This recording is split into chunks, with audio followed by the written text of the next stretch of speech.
Hey folks, I'm Jürgen, aka Nerd and Proud of It. Thanks so much for tuning in again. I'm very happy you found your way back to this channel. If you are not subscribed and you are watching this and you're a first time viewer, please hit the subscribe button. That would really mean a lot to me, and it would also be awesome if you could just hit the like button and leave a comment, because then the algorithm favors this channel and I actually get some views, which at the moment is going quite well, I have to be honest. We got a quite compared to other creators.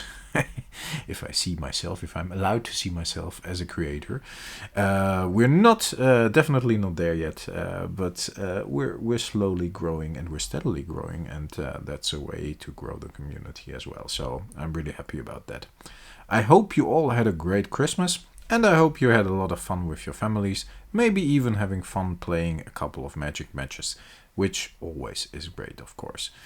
I definitely had fun this weekend. My Dutch family and myself had, of course, some nice dinners, a couple of beers, and a lot of laughs, and simply a good time, which I very much appreciate. Definitely something we shouldn't take for granted. Unfortunately, I think I mentioned it before, but unfortunately I didn't have time to visit the family in Germany. But I hope to catch up on that in probably February. Alright, the reserved list by today. I already have been looking at the cards, and you might have been looking at them with me. What we have here are 4 Field of Dreams Legend Rares reserved list cards. I already checked most of them. They all should be near mint, and I think they are. But let's check this one with a flashlight. Just have a look and show you what you are looking for. Yes, there was the light. If you put the light underneath the card, a very strong light, you definitely can see through the card. You see the text, you see even the part of the artwork. And if you are looking well enough in making sure it's not getting too hot, so the plastic is melting on my card, would be a shame, because the light is very strong. But that's what you're looking for. You're looking for a clean see-through, and of course, for me, the feel of a card is very important. So all 4 of these are real. I checked before, and if you have a look at the surface, for example, if I have a look at this one in particular, it's it's very clean. I think it's booster fresh. So it might be even an idea to grade these things, but yeah, I wanted to have the card. I really think it's one of the most beautiful Magic the Gathering artworks there is.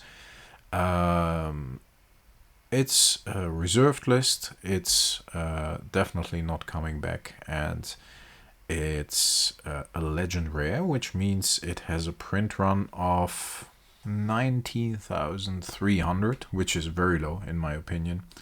And besides that, the playability is definitely there. It's very unique. It's an enchant world, so there can only be one on the battlefield, which means you get rid of all other enchant worlds, like for example the Abyss. If you play it, of course, if you play Field of Dreams after the Abyss is in play. But in general, all these factors, I mean, look at them. They're beautiful. That's going to make a nice thumbnail, I think. Now, all these factors like Legend Rare, Reserved List, playability, unique card description, Enchant World, which doesn't exist anymore. Playing with a card open, which is really cool, unique mechanic. So yeah, the card has everything going for it. The only thing that probably pressures the value of a card like this a bit is the fact that they printed a card very similar to this. That card is Lantern of Insight. It's from 5th Dawn, and it's actually an artifact, and it does the same. You play with your library, with the top deck card of your library open. And it actually allows you, if you sacrifice it, it allows you to have a player shuffle their library. If it weren't for the Lantern, I honestly think Field of Dreams would be a €1,000 card. But okay, it's still better in my opinion, because I prefer enchantments. Not only because of Serra's Sanctum, which is a card I bought as well. And obviously, Field of Dreams adds another mana to Serra's Sanctum. Let's have a look at this one first. Yeah, that's mint as well. That's nice. These cards you still find in mint condition more often than the old ones. To find the Field of Dreams, the 4 of them in mint condition wasn't that easy, but okay. No, but not only does Field of Dreams work with Serra's Sanctum, because if you're a perfectionist, then the synergy of your deck must be perfect as well, and then that 1 extra mana Field of Dreams provides might be a mana you actually need for a certain combo or whatever. No, it also is the cooler card. I get it. You get the Lantern for cheap, but I still would probably put the Field of Dreams in my deck above the Lantern. Simply because the flavor of the card and the small extras, like getting rid of other enchant worlds and being fetchable with Idyllic Tutor and, for example, Enlightened Tutor, which would fetch the Lantern as well, but the Idyllic Tutor only would fetch the Field of Dreams. As well as Plea for Guidance, by the way, which only fetches enchantments as well. So yes, definitely an advantage there. Does it justify the higher price? I don't know. For me, it does. I love the card. I think it's a great reserved list card. I think it has great artwork, great usability, playability, and I don't care that there are similar cards out there because recently we saw that Wizards is printing more and more similar cards. You might be wondering why I put that 1 Field of Dreams on the side. There was a little dust thingy in there and I couldn't get it out, so I simply am getting a new sleeve.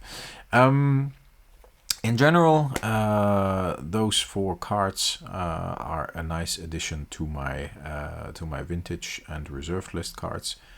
I am planning on using the Field of Dreams in a deck with Millstone. I think the combo, the Millstone combo, so you see what you mill, if it's yours or if it's your opponent's card on top of the library. You see what you get rid of, helps a lot. Sorry. And I'm going to use it in, obviously, a white, blue, green deck. So I'm going to add Sylvan Library to the deck as well, which allows me to see what I'm drawing and so on and so on. So I got a nice little deck built around the Field of Dreams. Very nice flavor. Very annoying deck as well, because Millstone decks and land destruction decks, I always think those are very annoying. But if you play them yourself, it's good fun. As always, I am going to tell you what I paid for my reserved list buys. This is the purpose of these videos. For all these 5 cards, so the 4 Field of Dreams, a playset, and 1 Serra's Sanctum. I know you can add more Serra's Sanctum to a deck. It's not reserved list, or it is reserved list, but it's not restricted. That's what I meant. But I simply didn't have the funds to buy more. But for these 5 cards, I paid $1,000. So yeah, that puts me at around for the Field of Dreams at around 150 to 180 bucks each, and about I think the Serra's Sanctum was about 300 bucks. So roughly around that price. Do the math yourselves. What the exact cost price of one single card was. It was a group buy. So yes. If you are that late in the video, I hope you leave me a like and a comment, a thumbs up. And the comment should be about my beautiful playmat, my how is it called? Green Lantern playmat. I got this during a versus system tournament I was playing in 2006, 2007 as a first prize, and they actually gave out cash prizes of I think 250 bucks a tournament. So I earned quite a penny with these tournaments because I had a pretty good deck. But comment about the playmat if you like it. And in general, I wanted to do a little more discussion about the reserved list and the fact that they are printing more and more similar cards to the cards on the reserved list, and that Mark Rosewater has been talking about this and saying that, yeah, we can make better cards, and of course they can. Does it destroy the reserved list? No. Will they print a new Black Lotus? I don't think so. I mean, the fact that they printed a Jeweled Lotus only for Commander is already very, very dangerous for them, I think. But I think they found the exact spot where they need to draw the line. So they shouldn't reprint, or they can, but in my opinion they shouldn't. And I don't think they will, because it would ruin their the confidence of all the reserved list buyers and all those old school players like me. That's why we got the reserve list, because we wanted our cards to be worth something. And we can talk around this, but that's what saved the game. And in my opinion, they need to keep that intact. Otherwise, a lot of old school players will get out of the game. I definitely would.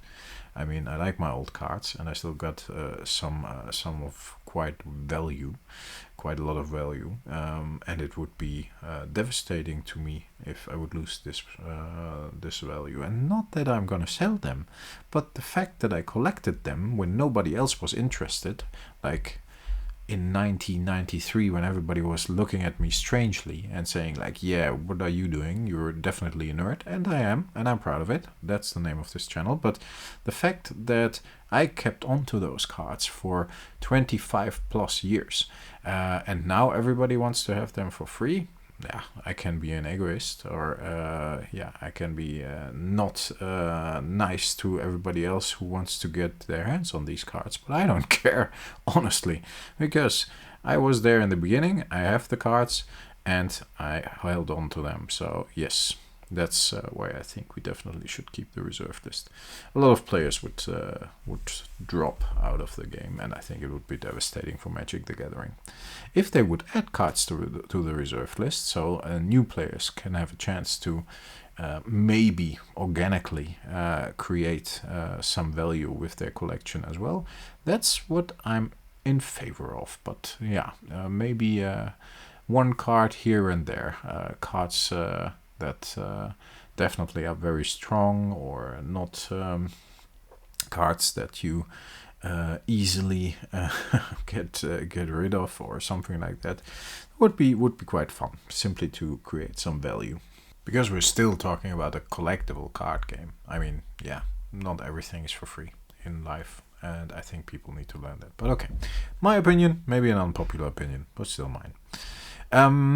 Enough rambling. I think I'm gonna make a video on the reserved list, just purely on the reserved list one day, talking about everything I want to talk about, talking about the unpopular opinion. I think I'm gonna call it the unpopular opinion. Yeah, that would be pretty cool.